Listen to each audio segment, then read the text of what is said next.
別邸の良さ、本店よりも力入れて作ってる部分もあると思う。本店があるのに別邸でも中華そばだけやったので簡単で大変美味しかったです。だしの香りがすごい。高山に来たら醤油ラーメンだと聞いてたんで、濃いめの味が好きなんで、醤油濃すぎずちょうどいい感じの醤油感。チャーシューが美味しかった。黒い胡椒がピリッと効いてて、それがアクセントになって美味しかったです。めちゃくちゃしっくりくるような味っていうんですか。Perfect, really good. ラー油が効いてて担々麺の辛さ絶妙に最高でした。美味しかったです。まろやかに食べれて、ごまが効いてよかったです。なんか思ってる以上にペロッと食べれたんで足りないぐらいでしたネギがふんだんに乗ってる感じがちょっとたまんなかったですね。細い麺がしっかりスープにあって、麺にこうスープが絡んで最高でした。ラーメンが温かくてすごく心に染みました。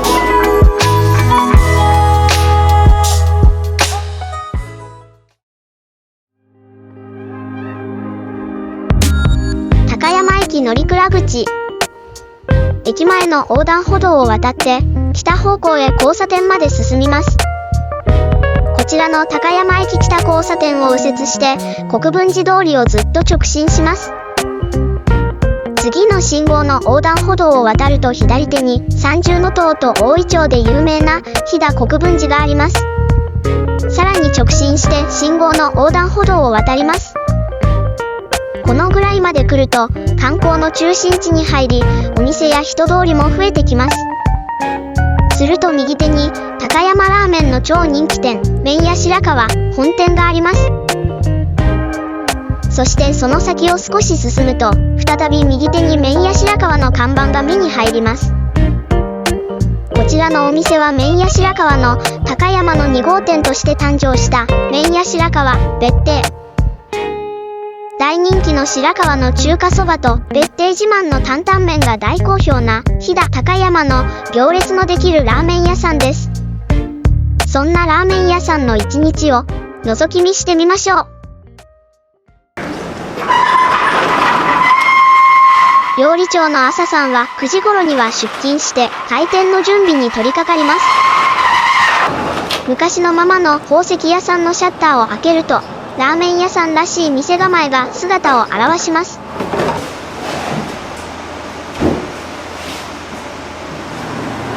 店内に入ったら早速スープに火を入れます。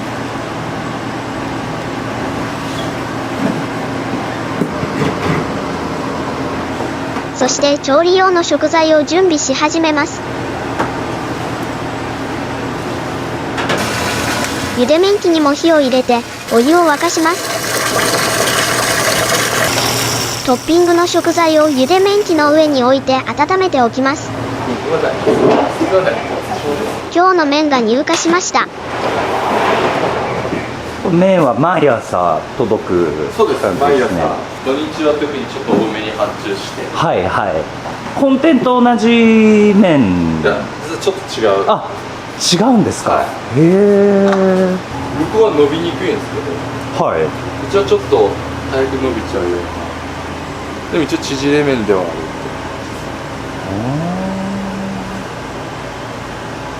こいつがまあ作る時に餅も混ざったやはい。つ。こいつはこすやつですよ。あ、個数。今はい。作ってて、で時間が経ったらこっちにこすストックみたいな。はいはいはい。で今日こいつ多分朝1でこすの。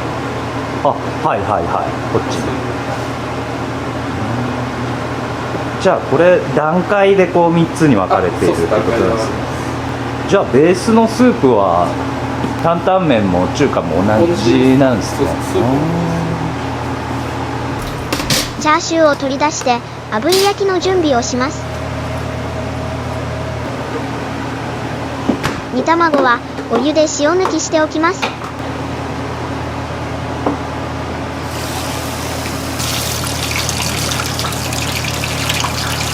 僕が来たのが、別邸ができてから7ヶ月後ぐらい。あ、じゃあもう入られた時に立ち上げじゃなかったんですか。僕そうですね、立ち上げにいなくて、入って半年ぐらいです。あ半年でまあ回すようになったと思うんですよ。ーオープンって何年でしたっ僕は去年8月4日なんで、23年け？23年8月。まだ1年半ぐらいなんですね。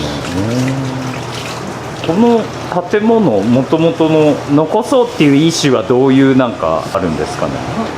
ダイヤ堂の歴史を引き継ぐっていうこれに書いてあるやっぱり高山の歴史の一部として歴史だと思うんですけど、で上はそのままの状態で残ってるんです。はいはなんで宝石が飾ったっていうのはショーケースだったけど、普通にはそこに階段のところにもあるんですけど、あーダイヤ堂みたいな感じであれ残したりとかして、いはい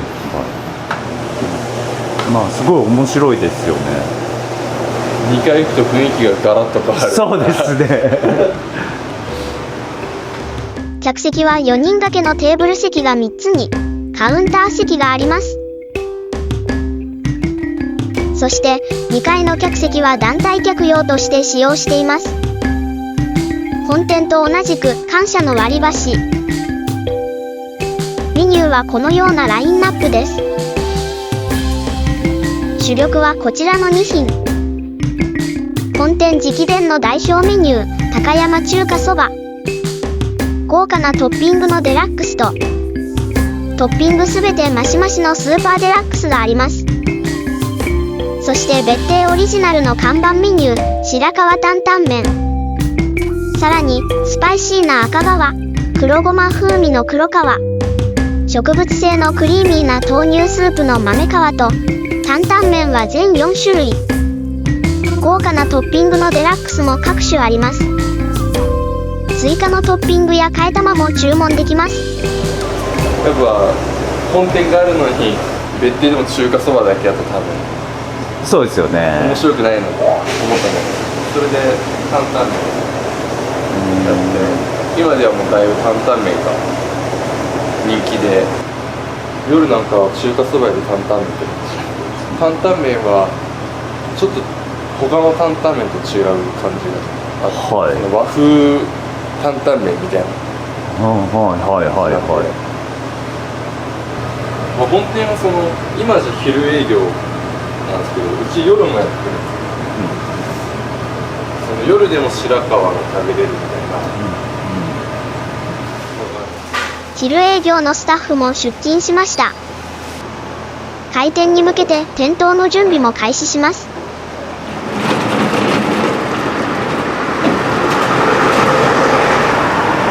看板を出して順番待ち用の椅子を並べます。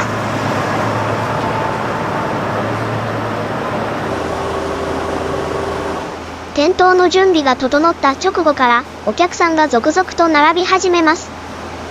椅子に座って待てるので家族連れにはありがたいですね。店内では開店準備が進められていきます。隅々まできれいに掃き掃除。調理担当の力マンさんも出勤してすべてのスタッフが揃いました。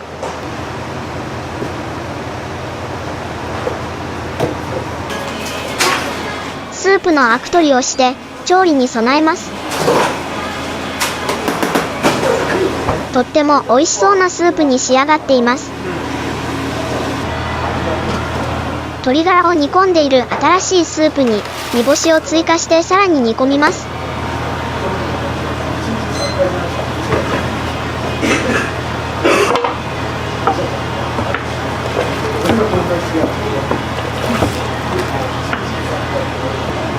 これで20分ぐらい置きます。はい。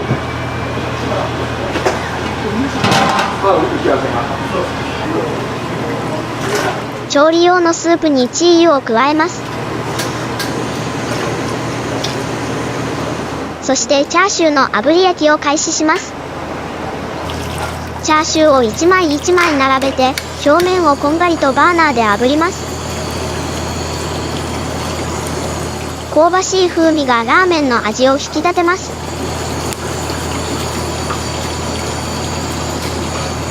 開店直後のラッシュに備えて多めに準備しておきます。店頭はすでにお客さんで溢れています。オープン時間を狙って訪れるお客さんで行列がどんどん増えていきます。並んでいる間に注文を取るので、着席したらすぐに料理が提供されます。本店に引けを取らない人気ぶりですね。丼を温め始めて開店時間を待ちます。調理で使用する鰹節粉を補充しておきます。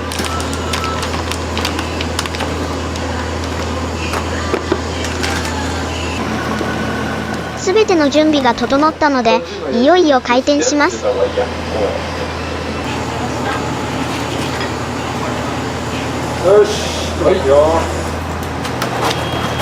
お客さんの入店よりも前に調理が始まります。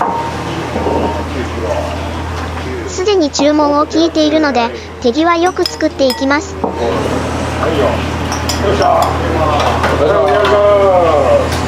ついにお店が開店しました。熱々の丼にスープを注いで麺の茹で上がりを待ちます。いらっしゃいませ。どうぞ。客席はもちろんすぐに満席になり、一気に調理を進める必要があります。最初の麺が茹で上がりました。本店の味を引き継いだ高山名物の中華そば。でも別邸独自のアレンジが加わっているので、本店とは違ったここでしか味わえない中華そばに仕上がっています。黒胡椒、鰹節粉に名物の味付け卵、お願いします。たっぷりのネギを盛り付けて海苔を添えたら完成です。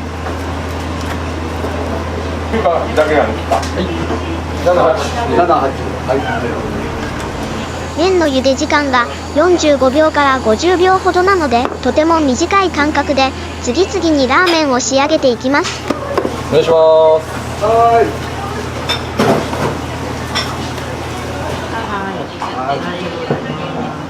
これどうぞ。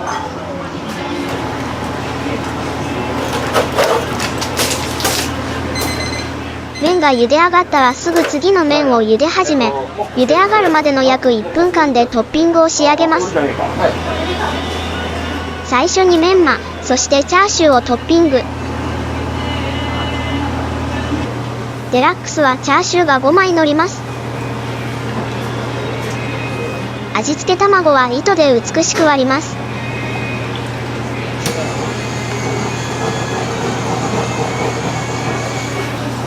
そして黒胡椒と鰹節粉をまぶします。ここで次の麺が茹で上がったので丼に入れます。お願いします。仕上げにたっぷりの青ネギをのせて海苔を添えて出来上がり。いらっしゃいませ。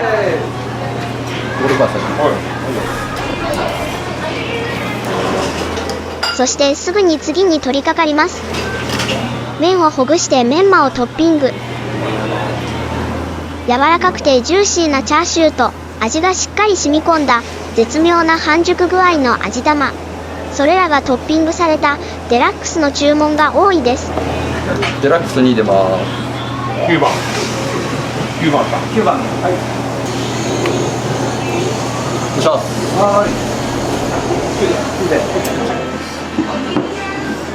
足の気をつけてください。和を感じる見た目にも美しい中華そばですね。食感の良い細縮れ麺でスルスル食べられます。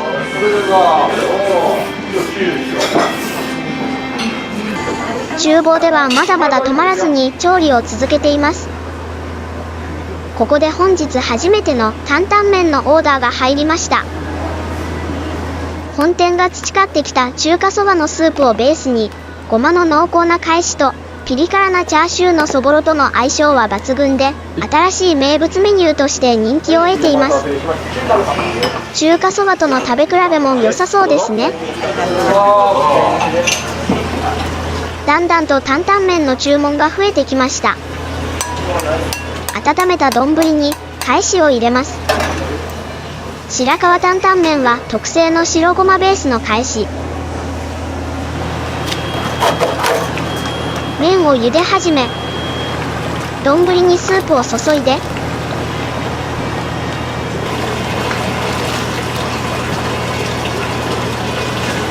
いらっしゃいませ。上澄みのチー油をブレンドします。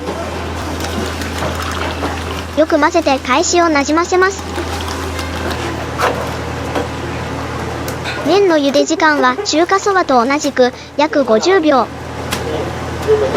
しっかりと湯を切ってスープの中へ入れます。豆板醤で味付けしたチャーシューのそぼろをディッシャーで玉状にしてのせ、山椒、そして黒胡椒をまぶします。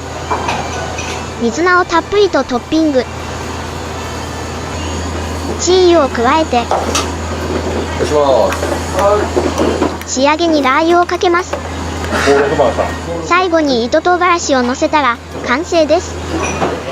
ピリ辛な風味にさっぱりの水菜がとてもマッチします。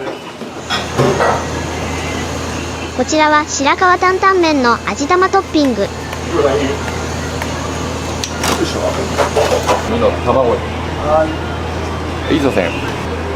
辛いのが苦手な方へはラー油と糸唐辛子を除いたノンスパイスのご注文も可能です。いいぞせん。お待たせしました。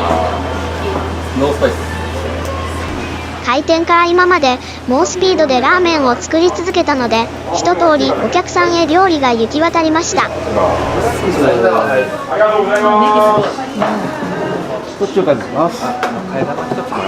替え玉一つ。はい。替え玉一つお願いします。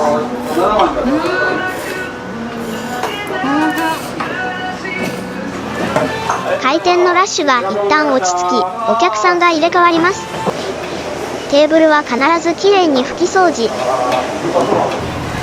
お客さんが入れ替わる合間に仕込んでいるスープをこして出し殻を取り除きます。鶏ガラ、煮干し、野菜のうまみが十分に出るまで長時間煮込んだこだわりのベーススープです。柄を取り除きながら2番目の鍋に移していきます。今度は赤川豆皮担々麺のオーダーが入りました。赤川担々麺は豆板醤などが入った辛みの赤マー油を返しに加えます。白河担々麺よりも赤くぐっとスパイシーなスープです。こちらはクリーミーな豆乳スープの豆皮担々麺。人気があるので限定メニューからレギュラーメニューに昇格された自慢の味です。豆皮は鶏ガラのベーススープは使わず、ベジタリアンの方でも大丈夫な植物性原料の特製の豆乳スープを使用しています。豆の卵。そうです。豆の卵。ちょっと豆なみなみなので気をつけてください。ごめん。はい。はい、そう。はい。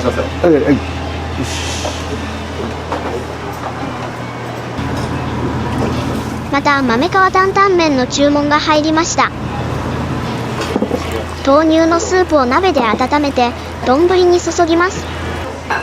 麺ができたらスープの中へチャーシューのそぼろをのせて、山椒に黒胡椒、そして水菜をたっぷりと。デラックスはメンマにチャーシューが3枚と味付け卵がトッピング。仕上げのラー油、よ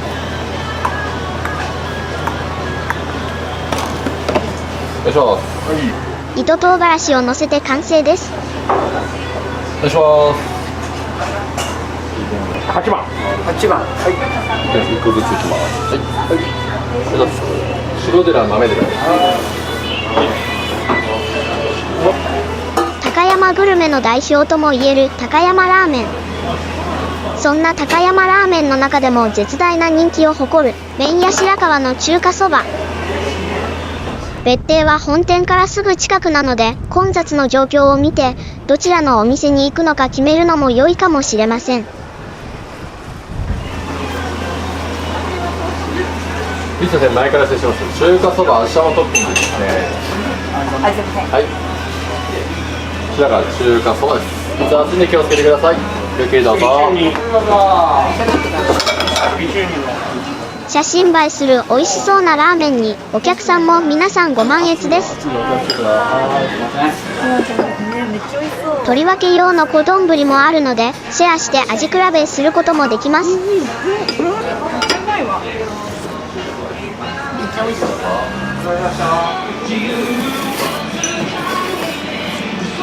醤油濃すぎずちょうどいい感じのなんて言うんだろう、はいね、醤油感濃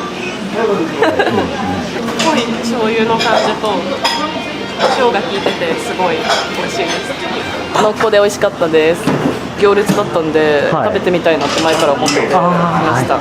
めちゃくちゃしっくりくるような味っていうんですか、結構お気に入りの味。めちゃくちゃいいですね。麺とちゃんとスープの絡むいい味です。麺がコシがあって美味しかったです。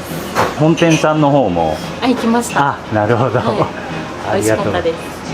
僕豆乳なんですけど、豆乳の味しっかりしてて美味しいです。こんなにいろいろ種類あるのがまず珍しいので、また来なきゃなと思いました。あーぜひ。醤油が濃くて美味しかったです。チャーシューが美味しかったです。あーお姉ちゃんは。あ、美味しかったです。仕込み中のスープの下に溜まったガラをこしてしっかりと旨味のエキスを抽出します。注文が入ったらスープの仕込みを一旦止めて調理に戻ります。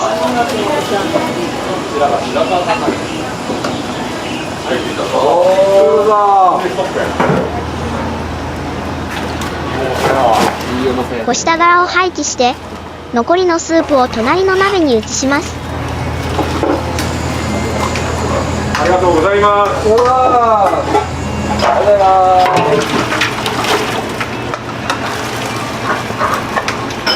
りがとうございました。ありがとうございます。ガラをきれいに取り除いたらベーススープの仕込みが完了です。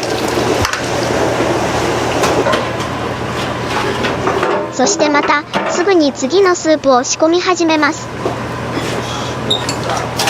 ありがとうございました。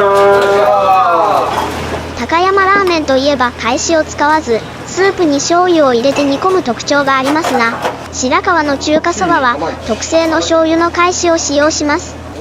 フレッシュな醤油の風味が引き立ち、醤油が煮詰まることなく安定した味が提供できるので、試行錯誤の結果にたどり着いた製法だと以前オーナーの白さんが話してくれました。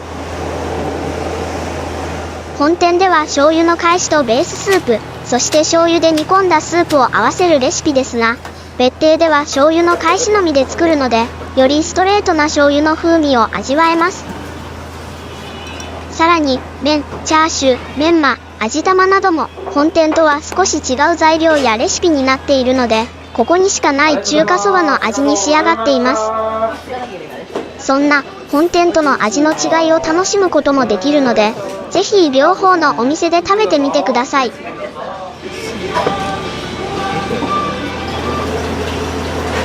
まだまだお昼時、次々にオーダーをさばいていきます。白、赤寺。お待たせしました。これ赤テラ。鍋に水が溜まったので鶏ガラを入れて煮込んでいきます。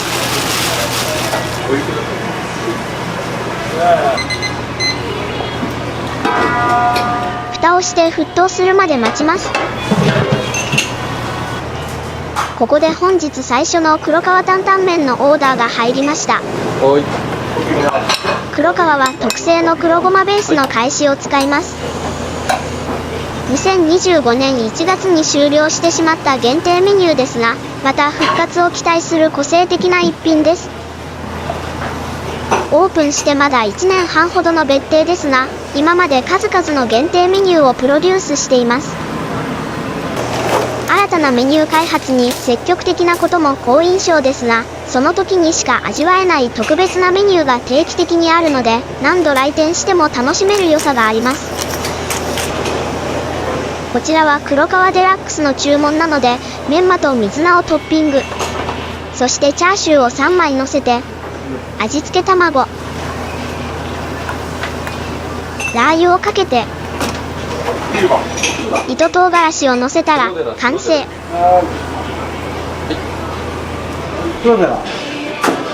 ビターな黒ごまの濃厚な味わいが最高です。また次の新メニューにも期待が高まります。午後1時を過ぎましたが、まだまだ客足は途切れません。外の行列は開店時よりは落ち着いてきました。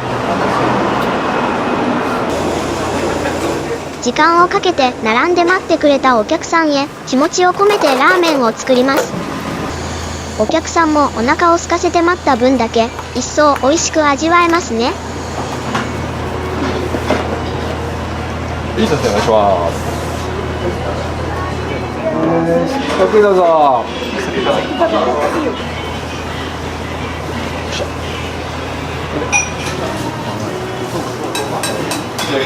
いただきます。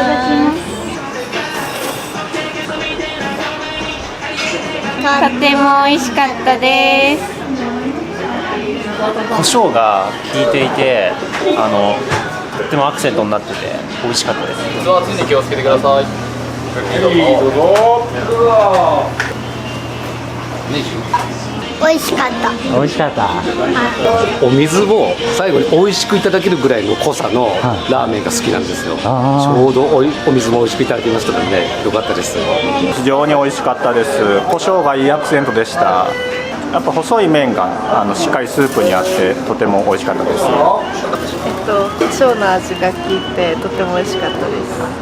見た目が濃い感じはしたんですけど、食べてみたらそんなこともなくスパイシーで美味しかったです。一緒です。どうしました。家賃かな。あるの？ごゆっくりどうぞ。中華そば食べた。やっと食べたね。やばいやばい、トロトロしてる。細麺っていうんですか？麺が美味しかったです。なんか思ってる以上にペロッと食べれたんで足りないぐらいでした。正直。中華そばってちょっとあっさりしてるイメージだったんですけど、しっかり美味しかったです。ネギいっぱいですごいさっぱり食べれた。味濃くても濃いめでも。皆さん満足された様子で、中華そば、担々麺ともに大好評ですね。営業時間の終盤は外国人のお客さんが目立ってきました。皆さん上手に箸を使って美味しそうにいただいていました。ここでついにトッピングが大盛りのスーパーデラックスの注文が入りました。さすが大柄な外国人男性、美味しそうに全て平らげていました。やっと外の行列が収まりました。鶏ガラを入れた鍋が煮立ってきたので、たまに混ぜてアクを取りながらじっくりと時間をかけて煮込んでいきます。ホールの仕事が落ち着いてきたので、ルイさんもスープの仕込みを手伝います。オーダー終了まであと少し。最後まで丁寧にラーメンを作っていきます。はい、どうぞ。はい、すいません、白川担々麺です。ごゆっくりどうぞ。どうぞ。中華です。はい、ごゆっくりどうぞ。めちゃくちゃ美味しかったですよ。ピリ辛で高山のラーメンにはないその辛さがあったかなと思います。ラー油が効いてて担々麺、普通じゃ味わえない担々麺の味がしました。ごちそうさまでした。オーダーストップの時間になったので、看板を準備中にします。これにて料理の提供の終了です。最最後のお客さんの食事が済むまで仕込みの作業を進めます。玉ねぎをざっくりと切ってスープに追加して鶏ガラと一緒に煮込みます。皮も出汁の重要な材料です。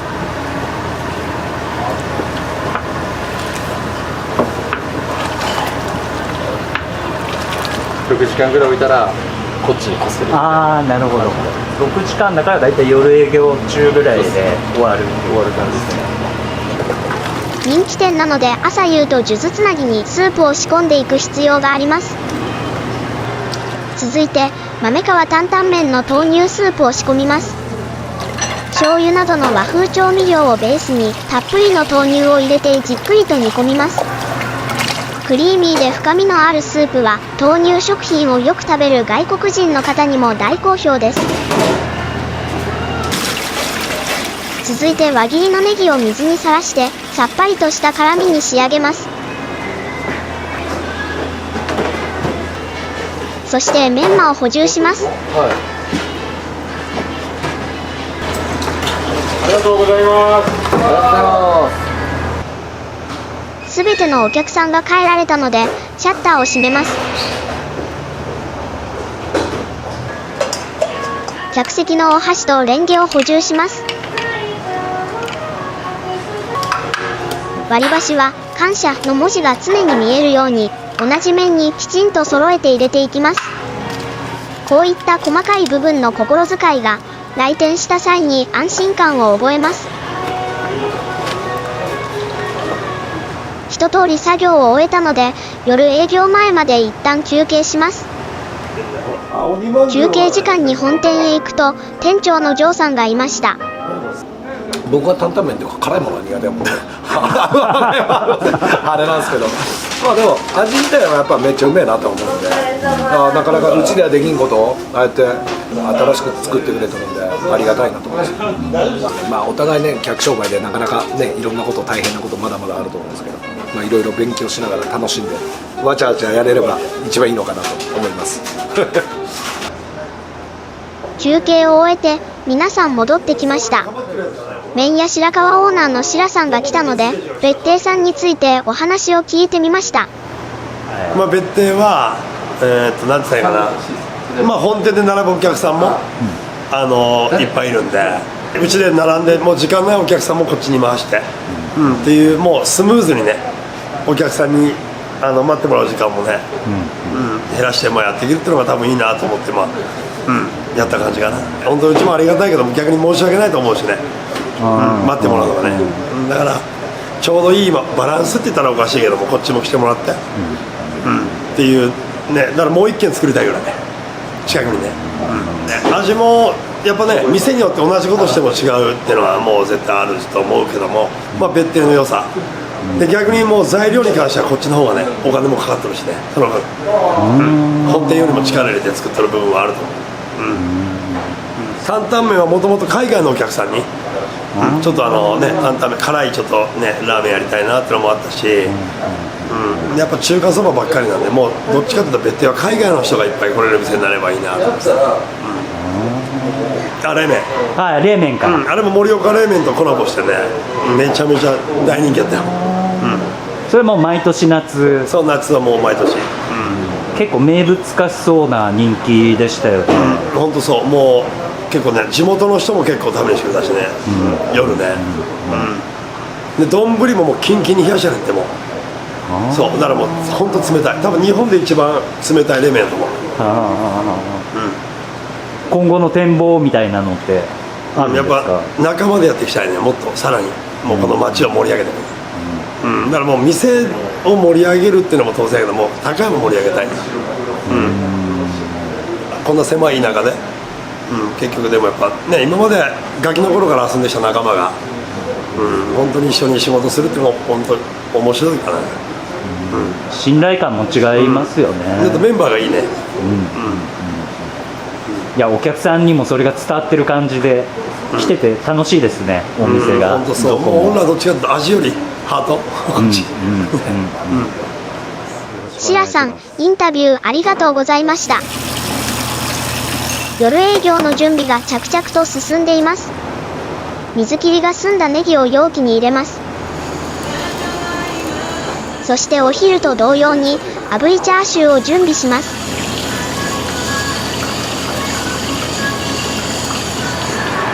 夜営業もオープン前からお客さんが並び始めています。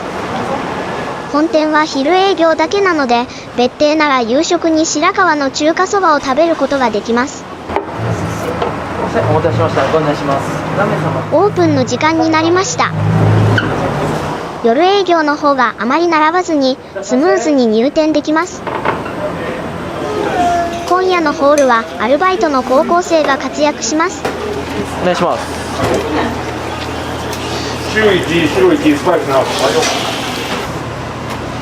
夜営業の調理が開始しました。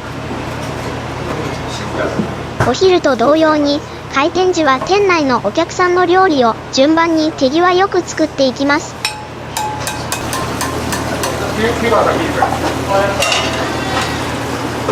朝に仕込んだスープが継ぎ足されて、夜の備えはバッチリです。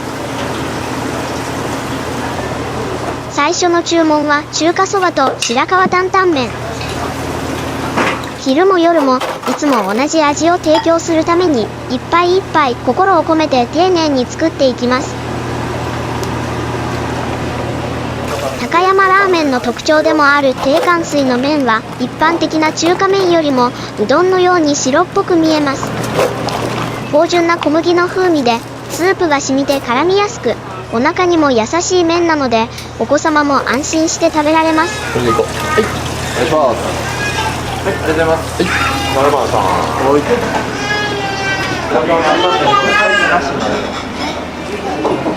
これ中華そばですね。でブラックペッパーが入っておりますので、こちら。先頭に並んでいたお客さんのラーメンができました。寒い冬にはたまらない一杯ですね。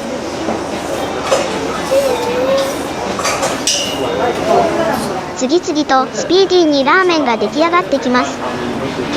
9番さん、白とかですか。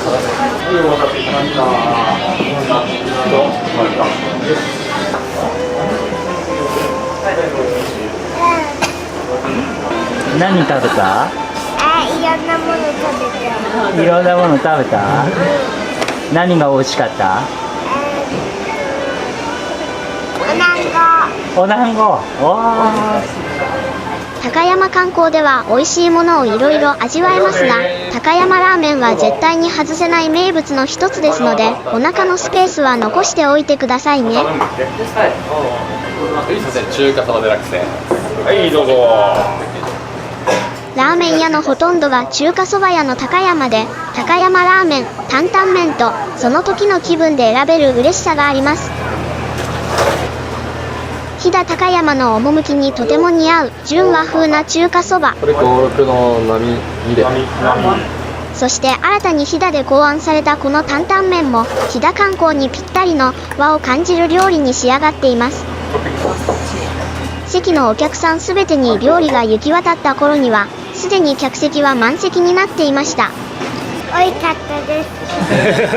思ってたより、濃い味、そんなにしょっぱくもなく、美味しくいただきました。スープが色が濃かった割には結構あっさりしててすごく食べやすくて美味しかったです。野菜がいっぱい入ってたんですよ、水菜からそう、美味しかったです。寒いので温まって、もう辛みもあって温まったので良かったです。黒い胡椒がピリって効いてて、それがアクセントになって美味しかったです。濃いめの味が好きなんで結構好きな味でした。注文のペースが落ち着いてきました。炙りチャーシューの作りためもなくなって注文の枚数分だけ炙っています。ありがとうございました。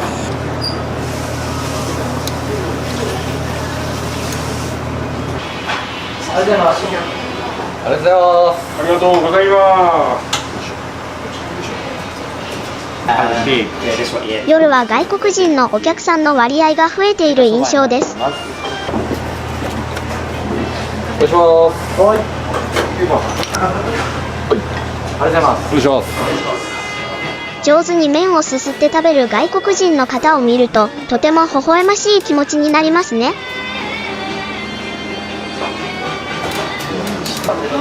皆さんそれぞれのスタイルで日本文化を楽しみ、思い出を刻んでいます。こちらのスペイン人の方は食レポ撮影もしていて、日本旅行を心から楽しんでいる様子が印象的でした。Perfect, really good. 美味しいです。ありがとうございます。ありがとうございます。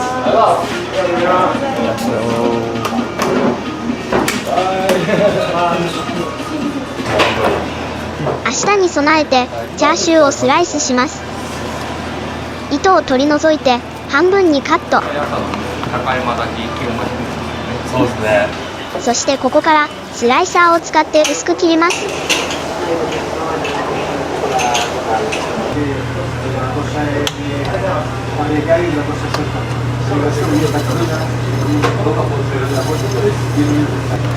チャーシューが割れて崩れないように慎重にカットしていきます。最後のチャーシューの切れ端は担々麺のそぼろで使います。調子こいてやると手切ってもらうですね。この間切ったで。しばらく力マンさんはチャーシューのスライスに専念します。するとそこで数種類の担々麺のオーダーが入ったので、朝さんが一人でさばいていきます。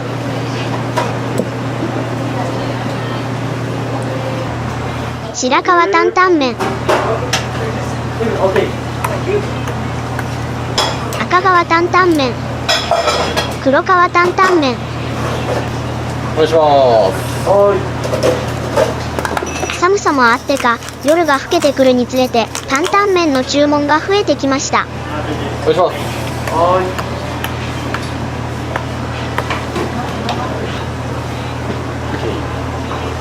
黒と赤で。赤から担々麺ですね。どうぞ。前から失礼します。白川担々麺デラックス。熱圧に気をつけてください。ゆっくりどうぞ。今度は担々麺で使うチャーシューのそぼろを仕込みます。カットしたチャーシューの切れ端をほぐしてフレーク状にしたものをフライパンで炒めます。豆板醤、そして甜麺醤で味付けします。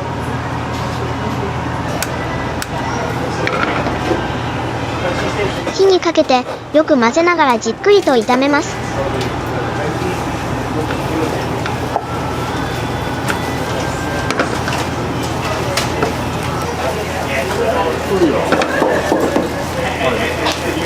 全体にきれいに焼き色がついたら完成です。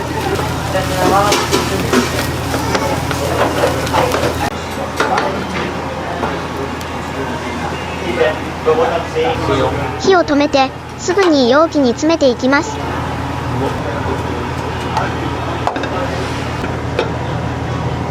すべて容器に入れたらしばらく置いて冷まします。ゆっくりではありますが、まだまだ客足は途切れません。オーダーが入ればまたいつものペースで素早くラーメンを仕上げます。よ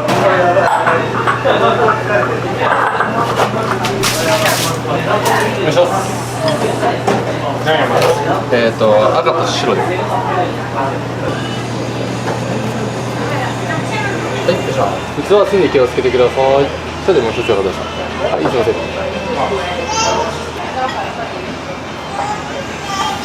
スープも麺も最高に美味しかったです。スープがなんかとてもコクがあったり、だしの香りがすごい。鶏ガラの。あ、そうですね。美味しかったですね。麺にちゃんと味が染み込んでたし、煮卵も柔らかくてとても食べやすかったです。美味しい。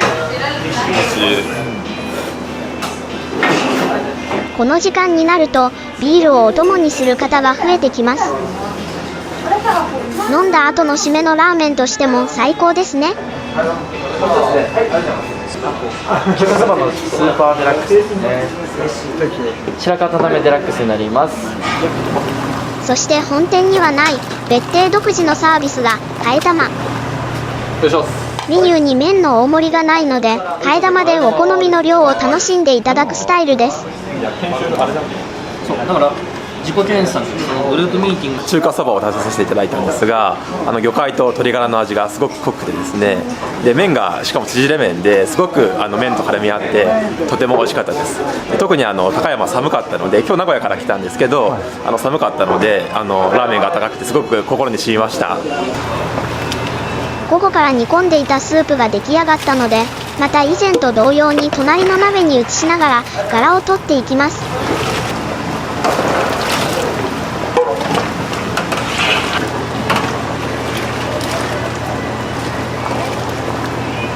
しっかりろ過して旨味を抽出します。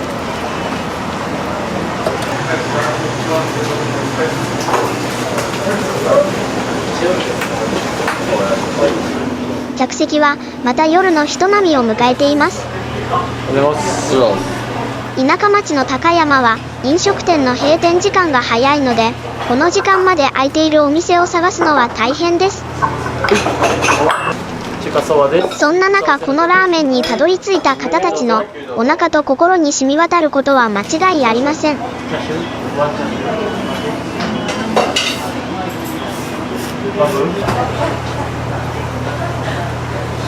れで8番さん終わりです。はい。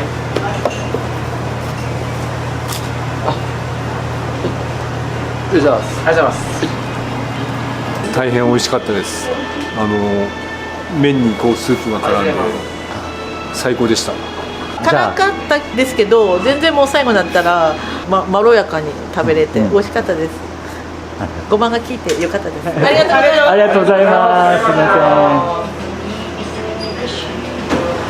ん。柄がこされたのでスープの仕込みを終わらせます。ストック鍋のスープの量がちょっと多いので調理用の鍋に継ぎ足して調整します。ストック鍋にスペースができたので残りのスープをすべて移します。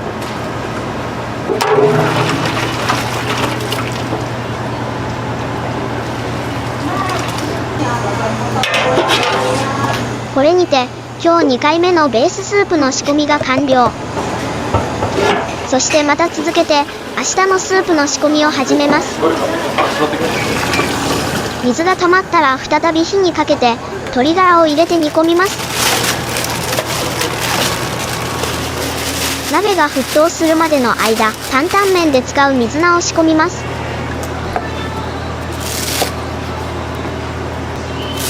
担々麺とちょうどよく絡むサイズでざく切りにします。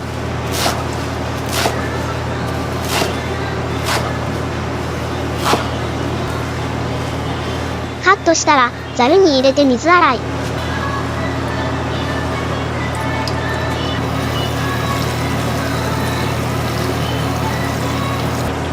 しばらく置いて水切りします。カットしたチャーシューも容器に入れて冷蔵庫へ。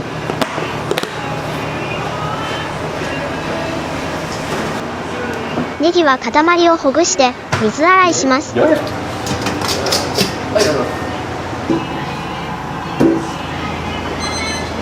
新しく鶏ガラを入れた鍋が煮立ってきました。朝から途切れることなく作り続けるスープ。3つの鍋を使って継ぎ足しながら煮詰めることで濃厚で深い味わいのスープを生み出します。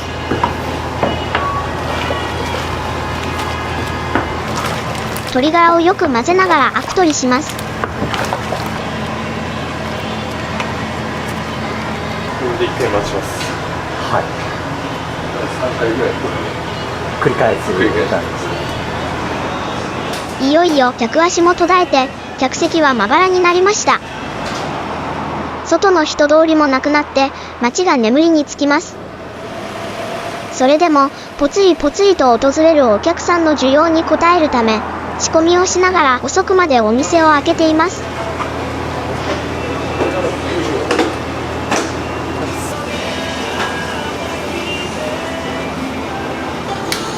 本店の仕事を終えた白さんがやってきた頃、こちらも最後のお客さんのラーメンが作り終わりました。は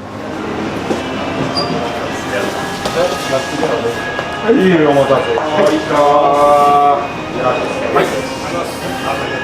せ。どうぞ。美味しかったです。あんまり普段醤油ラーメン食べないんですけど、めちゃくちゃ美味しかったです。高山に来たら醤油ラーメンだと聞いてたんで、めちゃくちゃ美味しかったです。飲んだ後の締めに最高でした。黒胡椒がすごい合うというか、ブラックペッパーがめちゃくちゃ合うのが美味しかったですね。超うまかったです。チャーシューめっちゃうまかったです。麺の感じもめっちゃ良かったです。もう寒い中歩いてきたんで、もうむちゃくちゃ最高でした。ネギがふんだんに乗ってる感じがちょっとたまんなかったですね。めちゃくちゃうまかったです。大阪からわざわざここに食べに来たんで、担々麺の辛さ絶妙に最高でした。美味しかったです。これで全てのお客さんが帰られたので、閉店の作業に移ります。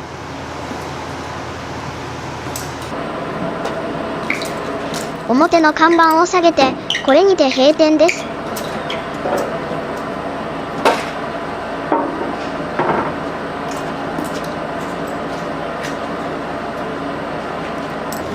椅子を片付けたら、シャッターを半分下ろします。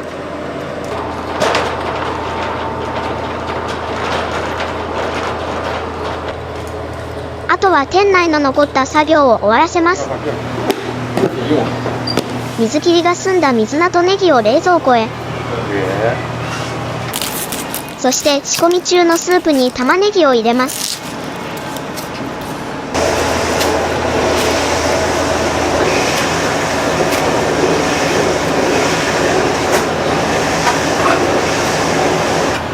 薬味も入れてじっくりと煮込んでいきます。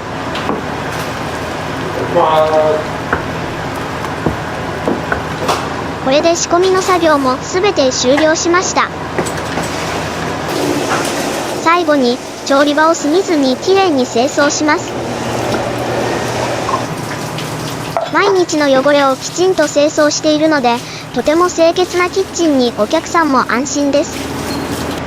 スライサーにこびりついた汚れもきっちりと掃除します。洗い物を片付けて清掃が終了。ゴミを片付けたら本日のお仕事が完了です。皆さん本当に今日一日お疲れ様でした。オーナーの白さんもご帰宅です。ありがとうございます。こちらこそお疲れ様です。シャッターを閉じて皆さんもご帰宅します。朝から晩まで本当にお疲れ様でした。高山の魅力を次の世代に引き継ぐような若さあふれる素敵なラーメン屋さん。飛騨高山を代表するラーメン屋さんとしてこれからのさらなる成長が楽しみです。